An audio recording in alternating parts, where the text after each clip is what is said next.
എന്നെ ശ്രവിക്കുന്ന ദൈവജനമേ, സങ്കീർത്തന ധ്യാനത്തിലേക്ക് ദൈവ തിരുമനസ്സിൻ്റെ നാമത്തിൽ, കർത്തൃനാമത്തിൽ നിങ്ങളേവരെയും വളരെ സ്നേഹത്തോടെ ഞാൻ ക്ഷണിക്കുന്നു. ദൈവമാകുന്ന വചനത്തിന് നമുക്ക് വളരെ ശ്രദ്ധയോടെ കാതോർക്കാം. വചനം നമ്മളെ വെളിച്ചത്തിലേക്കും സൗഖ്യത്തിലേക്കും സമാധാനത്തിലേക്കും നിത്യ സൗഭാഗ്യത്തിലേക്കും നയിക്കും. തീർച്ച. കത്തോലിക്ക സഭയുടെ ആധികാരിക വിവർത്തനങ്ങളെ ആസ്പദമാക്കി തയ്യാറാക്കിയിരിക്കുന്ന പ്രചോദന സന്ദേശം പരിശുദ്ധ ജോൺ പോൾ രണ്ടാമൻ മാർപ്പാപ്പയുടെ meditations and catechesis on the psalms കാൻറ്റക്കിൾസിൽ നിന്നും ദൈവശാസ്ത്രജ്ഞനായ വിശുദ്ധ ജെറോമിൻ്റെയും ചിന്തകൾ ഉൾപ്പെടുത്തിക്കൊണ്ടാണ് എന്ന് സന്തോഷപൂർവ്വം അറിയിക്കുന്നു. നമുക്ക് വചനം ശ്രവിക്കാം. പരിശുദ്ധാത്മാവേ, ഞങ്ങളിൽ വന്നു നിറയണമേ.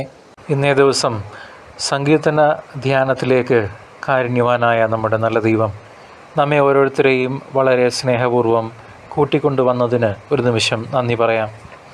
ആബാപിതാവേ, നല്ല ദൈവമേ, നിത്യവും അങ്ങേക്ക് ഞങ്ങൾ നന്ദിയും ആരാധനയും കൃതജ്ഞതയും അർപ്പിക്കുന്നു.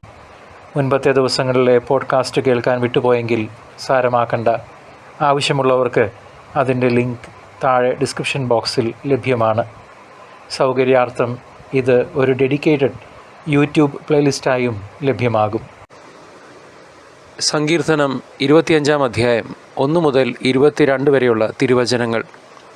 വഴി കാട്ടണമേ. കർത്താവെ, എൻ്റെ ആത്മാവിനെ അങ്ങയുടെ സന്നിധിയിലേക്ക് ഞാൻ ഉയർത്തുന്നു.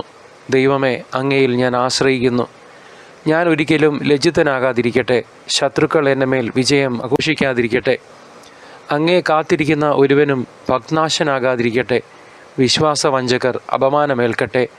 കർത്താവെ, അങ്ങയുടെ മാർഗങ്ങൾ എനിക്ക് മനസ്സിലാക്കി തരണമേ. അങ്ങയുടെ പാതകൾ എന്നെ പഠിപ്പിക്കണമേ. അങ്ങയുടെ സത്യത്തിലേക്ക് എന്നെ നയിക്കണമേ, എന്നെ പഠിപ്പിക്കണമേ. എന്തെന്നാൽ അങ്ങാണല്ലോ എന്നെ രക്ഷിക്കുന്ന ദൈവം. അങ്ങയ്ക്ക് വേണ്ടി ദിവസം മുഴുവൻ ഞാൻ കാത്തിരിക്കുന്നു. കർത്താവെ, പണ്ട് മുതലേ അങ്ങ് ഞങ്ങളോട് കാണിച്ച അങ്ങയുടെ കാരുണ്യവും വിശ്വസ്തതയും അനുസ്മരിക്കണമേ. എൻ്റെ യൗവനത്തിലെ പാപങ്ങളും അതിക്രമങ്ങളും അങ്ങ് ഓർക്കരുതേ. കർത്താവെ, അങ്ങയുടെ അചഞ്ചല സ്നേഹത്തിന് അനുസൃതമായി കരുണാപൂർവം എന്നെ അനുസ്മരിക്കണമേ. കർത്താവ് നല്ലവനും നീതിമാനുമാണ്. പാപികൾക്ക് അവിടുന്ന് നേർവഴി കാട്ടുന്നു. എളിയവരെ അവിടുന്ന് നീതിമാർഗത്തിൽ നയിക്കുന്നു. വിനീതരെ തൻ്റെ വഴി പഠിപ്പിക്കുന്നു. കർത്താവിൻ്റെ ഉടമ്പടിയും പ്രമാണങ്ങളും പാലിക്കുന്നവർക്ക് അവിടുത്തെ വഴികൾ സത്യവും സ്നേഹവുമാണ്. കർത്താവെ, അങ്ങയുടെ നാമത്തെ പ്രതി എൻ്റെ നിരവധിയായ പാപങ്ങൾ ക്ഷമിക്കണമേ. കർത്താവിനെ ഭയപ്പെടുന്നവനാരോ അവൻ തിരഞ്ഞെടുക്കേണ്ട വഴി അവിടുന്ന് കാണിച്ചു കൊടുക്കും. അവൻ ഐശ്വര്യത്തിൽ കഴിയും. അവൻ്റെ മക്കൾ ദേശം അവകാശമാക്കും. കർത്താവിൻ്റെ സൗഹൃദം അവിടുത്തെ ഭയപ്പെടുന്നവർക്കുള്ളതാണ്. അവിടുന്ന് തൻ്റെ ഉടമ്പടി അവരെ അറിയിക്കും. എൻ്റെ കണ്ണുകൾ സദാ കർത്താവിങ്കിലേക്ക് തിരിഞ്ഞിരിക്കുന്നു. അവിടുന്ന് എൻ്റെ പാദങ്ങളെ വലയിൽ നിന്ന് വിടുവിക്കും. ദയതോന്നി എന്നെ കടാക്ഷിക്കണമേ. ഞാൻ ഏകാകിയും പീഡിതനുമാണ്. എൻ്റെ ഹൃദയവ്യഥകൾ ശമിപ്പിക്കണമേ. മനക്ലേശത്തിൽ നിന്ന് എന്നെ മോചിപ്പിക്കണമേ. എൻ്റെ പീഡകളും ക്ലേശങ്ങളും ഓർത്ത് എൻ്റെ പാപങ്ങൾ പൊറുക്കണമേ. ഇതാ ശത്രുക്കൾ പെരുകിയിരിക്കുന്നു. അവർ എന്നെ കഠിനമായി വെറുക്കുന്നു. എൻ്റെ ജീവൻ കാത്തുകൊള്ളണമേ. എന്നെ രക്ഷിക്കണമേ. അങ്ങിൽ ആശ്രയിച്ച് എന്നെ ലജ്ജിക്കാനിടയാക്കരുതേ. നിഷ്കളങ്കതയും നീതിനിഷ്ഠയും എന്നെ സംരക്ഷിക്കട്ടെ. ഞാൻ അങ്ങയെ കാത്തിരിക്കുന്നു. ദൈവമേ, ഇസ്രായേലിനെ സകല കഷ്ടതകളിൽ നിന്നും മോചിപ്പിക്കണമേ. എൻ്റെ പ്രിയ സഹോദരങ്ങളെ, സങ്കീർത്തനം 25-ാം അധ്യായം ദൈവകൃപയിലും മാർഗനിർദ്ദേശത്തിലുമുള്ള വിശ്വാസത്തോടെ ജീവിതത്തിലെ പോരാട്ടങ്ങളെ നേരിടുന്നതിനുള്ള ഉൾക്കാഴ്ചകൾ നമ്മൾക്ക് പ്രദാനം ചെയ്യുന്നു. ദൈവിക മാർഗനിർദ്ദേശത്തിനും സംരക്ഷണത്തിനുമുള്ള സാർവത്രിക ആവശ്യകത ഈ അധ്യായത്തിൽ അനുഭവവേദ്യമാകുന്നു. തൻ്റെ കഴിഞ്ഞകാല പാപങ്ങളും കുറവുകളും ഏറ്റുപറഞ്ഞുകൊണ്ട് ദാവീദ് ദൈവത്തിൻ്റെ സ്നേഹത്തിലും വിശ്വസ്തതയിലും ആശ്രയിക്കുന്നു. ദൈവത്തിൻ്റെ നന്മ ക്ഷമയുടെയും ശക്തിയുടെയും ഉറവിടമാണെന്ന് ദൈവവചനം പഴയ നിയമത്തിലും പുതിയ നിയമത്തിലും നമ്മെ ഓരോരുത്തരെയും മനസ്സിലാക്കിപ്പിച്ചു തരുന്നുണ്ട്. യഹോവേ, അങ്ങയുടെ വഴികളെ എന്നെ അറിയിക്കണമേ. അങ്ങയുടെ പാതകളെ എനിക്ക് ഉപദേശിച്ചു തരണമേ എന്ന ദാവീദിൻ്റെ നിലവിളി ദൈവിക നിർദ്ദേശങ്ങൾ സ്വീകരിക്കുന്നതിനും വ്യക്തത കണ്ടെത്തുന്നതിനും ആവശ്യമായ എളിമ നാം ഓരോരുത്തരും അഭ്യസിക്കണം എന്നതിന് കൂടുതൽ ഊന്നൽ നൽകി പ്രസ്താവിക്കുന്നു. ദാവീദിൻ്റെ അചഞ്ചലമായ വിശ്വാസം പരീക്ഷണങ്ങളെ നേരിടുന്ന വിശ്വാസികളായ നമ്മൾക്ക് ഓരോരുത്തർക്കും വലിയൊരു മാതൃകയാണ്. ദൈവത്തിൽ വിശ്വസിക്കുന്നവർക്ക് ഒരു കാലത്തും ലജ്ജിക്കേണ്ടി വരികയില്ല. സങ്കീർത്തനം 25 അധ്യായം പുതിയ നിയമവുമായും സ്വർഗത്തിലേക്കുള്ള യാത്രയുമായും നേരിട്ട് ബന്ധമുണ്ട്. അനുതാപത്തിനും ക്ഷമയ്ക്കുമുള്ള ഈ സങ്കീർത്തനത്തിൻ്റെ ഊന്നിപ്പറച്ചിൽ യേശുക്രിസ്തുവിൻ്റെ കാൽവരി യാഗത്തിലേക്ക് നോക്കുവാൻ നമ്മോട് ആവശ്യപ്പെടുകയാണ്. പാപങ്ങൾക്കുള്ള ആത്യന്തിക മോചനമായി നമ്മുടെ കർത്താവായ യേശു കാൽവരിയിൽ ബലിയായി സ്വയം അർപ്പിച്ചു. യോഹന്നാൻ 1:9 പറയുന്നത് പോലെ മാർഗനിർദ്ദേശത്തിനായുള്ള ദാവീദ് രാജാവിൻ്റെ ദാഹം സത്യത്തിലേക്ക് വിശ്വാസികളെ നയിക്കുകയും നീതി നടക്കാൻ പ്രാപ്തരാക്കുകയും ചെയ്യുന്ന പരിശുദ്ധാത്മാവിൻ്റെ പങ്കിനെ മുൻകൂട്ടി കാണിക്കുന്നു.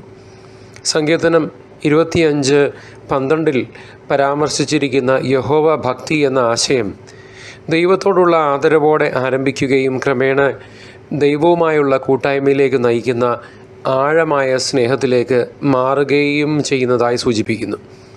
എളിമയും അനുസരണവും വിശ്വാസവും പ്രകടമാക്കുന്ന ദൈവവുമായുള്ള ഈ ബന്ധമാണ് സ്വർഗത്തിനായി ഒരുങ്ങുക എന്നതിൻ്റെ അന്തസത്ത. അതോടൊപ്പം നമ്മുടെ കർത്താവായ യേശുവിൻ്റെ സ്വഭാവം ഉൾക്കൊള്ളാൻ ഈ വാക്യങ്ങൾ നിരന്തരം നമ്മെ പ്രോത്സാഹിപ്പിക്കുകയും ചെയ്യുന്നു.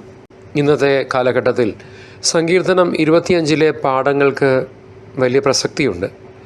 സാമൂഹിക അനീതിയും ധ്രുവീകരണവും ഉൾപ്പെടെയുള്ള വെല്ലുവിളികൾ നമ്മൾ മാത്രമല്ല, നമ്മുടെ നാടും രാജ്യവും ലോകരാജ്യങ്ങളും അനുദിനം നേരിട്ടുകൊണ്ടിരിക്കുന്നു. സാമ്പത്തിക അസമത്വങ്ങൾ, കഷ്ടപ്പാടുകൾ ഇതൊക്കെ ഓരോ ദിവസവും 10 മടങ്ങായി വർദ്ധിച്ചുകൊണ്ട് വരുന്നു. അതേസമയം ആത്മീയ നിസ്സംഗത കുടുംബജീവിത സാമൂഹിക മൂല്യങ്ങളെ ഇല്ലാതാക്കുകയും ചെയ്യുന്നു. ഓർക്കുക, മനസ്സിൽ കുറിച്ചിടുക പ്രിയ സഹോദരങ്ങളെ, ഇത് നമ്മെ നഷ്ടബോധത്തിലേക്കല്ല നയിക്കേണ്ടത്, പ്രത്യുത കർത്താവിലുള്ള കുരിശിൻ്റെ പ്രത്യാശയിലേക്കാണ്.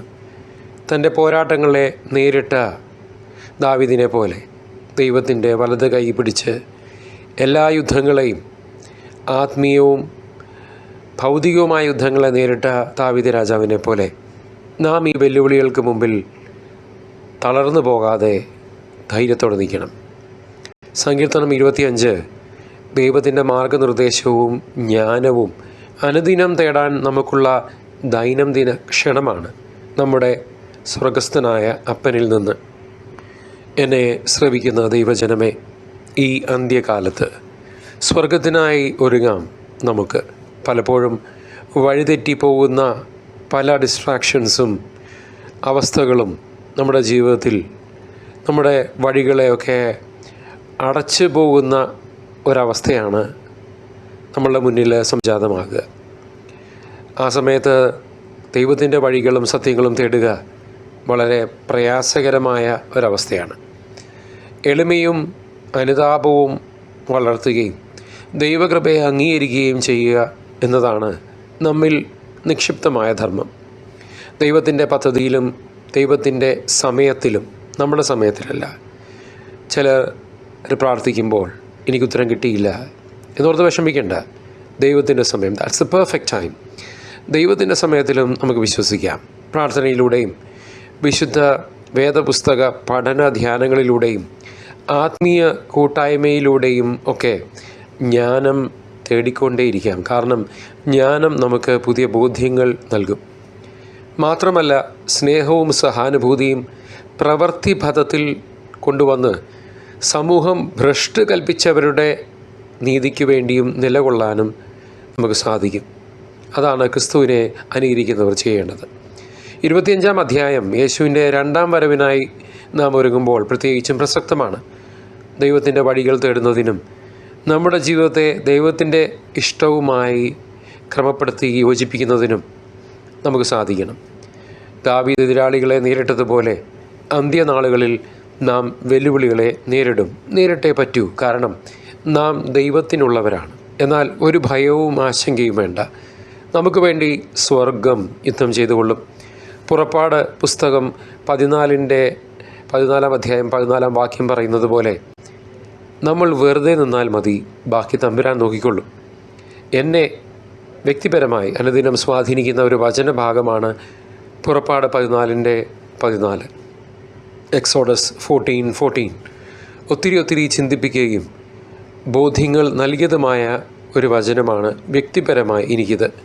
ഒരു കുഞ്ഞിനെ പോലെ ഞാൻ പൂർണ്ണമായ ദൈവത്തിന് എന്നെ വിട്ടുകൊടുത്താൽ മാത്രമേ ഈ വാക്യം എൻ്റെ ജീവിതത്തിൽ നിറവേറൂ എന്നും ഞാൻ തിരിച്ചറിഞ്ഞു. എല്ലാറ്റിൻ്റെയും അടിസ്ഥാനം പൂർണ്ണ വിശ്വാസമാണ്. വെറുതെ അല്ലല്ലോ കർത്താവ് കടുകുമണിയുടെ അത്രയെങ്കിലും വിശ്വാസമുണ്ടെങ്കിൽ അത്ഭുതങ്ങൾ നടക്കുമെന്ന് ഉറപ്പ് നൽകിയത്. നടക്കും എൻ്റെ പ്രിയ സഹോദര സഹോദരി, ഉറപ്പായി നടക്കും നമ്മുടെ ജീവിതത്തിലും. ഗ്രേഡ് 4 നിന്ന് 0 മാറുന്ന ക്യാൻസർ രോഗങ്ങൾ, സുഖപ്പെടുന്ന മറ്റ് രോഗങ്ങൾ, അനവധിയായ മാനസാന്തരങ്ങൾ ദിവസവും നടക്കുന്നു. കാലത്തിൻ്റെ അടയാളങ്ങൾ കള്ളം പറയില്ല. കാരണം ബൈബിൾ ദൈവവചനമാണ്, ദൈവം സത്യമാണ്, വചനം ദൈവം തന്നെയാണെന്ന് 1 യോഹന്നാൻ 1 വചനവും സാക്ഷ്യപ്പെടുത്തുന്നു. ആദിയിൽ വചനമുണ്ടായിരുന്നു, വചനം ദൈവത്തോടു കൂടെയായിരുന്നു, വചനം ദൈവമായിരുന്നു. ഈ വചനം മാംസമായി നമ്മുടെ ഇടയിൽ വസിച്ചു. എന്നാൽ നമ്മളാകട്ടെ വെളിച്ചത്തെ തിരിച്ചറിയാതെ ഇരുട്ടിൽ ഇന്നും തപ്പിത്തടഞ്ഞു നടക്കുന്നു. യഹോവയെ കാത്തിരിക്കുന്നവർ ഉപവാസ ജീവിതവും രഹസ്യമായ കാരുണ്യ പ്രവൃത്തികളും ചെയ്യേണ്ട നന്മ ചെയ്യുകയും ചെയ്ത് ജീവിക്കുമ്പോൾ നമ്മൾ ഒരിക്കലും ലജ്ജിക്കേണ്ടി വരില്ല. നമ്മുടെ കർത്താവ് പരിശുദ്ധനായിരിക്കുന്നത് പോലെ നമ്മുടെ ഹൃദയങ്ങളെ പരിശുദ്ധിയിലേക്ക് വിളിക്കാൻ, പരിശുദ്ധിയിലേക്ക് നയിക്കാൻ, പരിശുദ്ധിയിലേക്ക് കൊണ്ടുവരാൻ ഒരു ആഹ്വാനവുമുണ്ട്. My dear brothers and sisters in Christ Jesus, be holy as I am is the bare minimal ask from each one of us to be worthy of the kingdom of God. യേശുവിൻ്റെ 2ാം വരവ് ഒരു ക്രൈസ്തവ വിശ്വാസിയുടെ ജീവിതത്തിലെ ഏറ്റവും മഹനീയമായ സംഭവമാണ്. അതിനായി ഒരുങ്ങാനുള്ള ഒരു ആഹ്വാനമാണ് ഈ 25-ാം അധ്യായവും നമ്മുടെ മുന്നിൽ നിരത്തുന്നത്. ദൈവത്തിൻ്റെ ഇഷ്ടമനുസരിച്ച് ജീവിക്കുകയും നീതിയും സത്യവും തേടുകയും ചെയ്യുന്നതിലൂടെ മാത്രമേ നമുക്ക് അവിടുത്തെ മഹത്വമേറിയ വരവിനായി തയ്യാറെടുക്കാൻ സാധിക്കുകയുള്ളൂ. സങ്കീർത്തനം 25-ൻ്റെ ജ്ഞാനം നമുക്ക് സ്വീകരിക്കാം. ദൈവിക മാർഗനിർദ്ദേശം തേടി ദിവസവും പ്രാർത്ഥിക്കാൻ പ്രതിജ്ഞാബദ്ധരാകാം. എളിമയും അനുതാപവും നമുക്ക് വളർത്താം. ദൈവത്തിൻ്റെ കരുണയിൽ ആശ്രയിക്കാം. കർത്താവിനെ കാത്തിരിക്കുന്ന നമ്മൾ ഒരു കാലത്തും ലജ്ജിക്കുകയില്ലെന്ന് അറിഞ്ഞുകൊണ്ട് അവിടുത്തെ വാഗ്ദാനങ്ങളിൽ വിശ്വസിക്കാം. ആത്മീയ വളർച്ച തേടുകയും ദാവീദ് രാജാവിൻ്റെ അനുകമ്പയുടെയും വിശ്വാസത്തിൻ്റെയും മാതൃകയാൽ പ്രചോദിതരായി ലോകത്ത് നല്ല മാറ്റങ്ങൾ വരുത്തുന്നവരായി ക്രിസ്തുവിനാൽ ജ്വലിച്ച് ലോകത്തിൻ്റെ വെളിച്ചമാകാം നമുക്ക് ഇന്ന് തന്നെ. നമുക്ക് പ്രാർത്ഥിക്കാം. കർത്താവായ ദൈവമേ, വചനം ശ്രവിക്കുന്ന ഞങ്ങളുടെ ഓരോരുത്തരുടെയും ജീവിതങ്ങളെ അങ്ങ് അറിയുന്നല്ലോ. അവിടുന്ന് ദാനമായി നൽകിയ ഈ ജീവിതത്തെ ഞങ്ങളുടെ വിശ്വാസരാഹിത്യത്തെ പരിഗണിച്ചുകൊണ്ട് തൃപാദത്തിൽ സമർപ്പിക്കുന്നു. തിരുച്ചോരയാൽ കഴുകി പരിശുദ്ധാത്മ അഭിഷേകത്താൽ നിറയ്ക്കണമേ. ആബാ പിതാവേ, അവിടുത്തെ ഹിതം ഞങ്ങളുടെ ജീവിതങ്ങൾ വഴിയായി നിറവേറുവാൻ അവിടുത്തെ വഴിയിൽ കൂടി മാത്രം ഞങ്ങളെ നടത്തണമേ.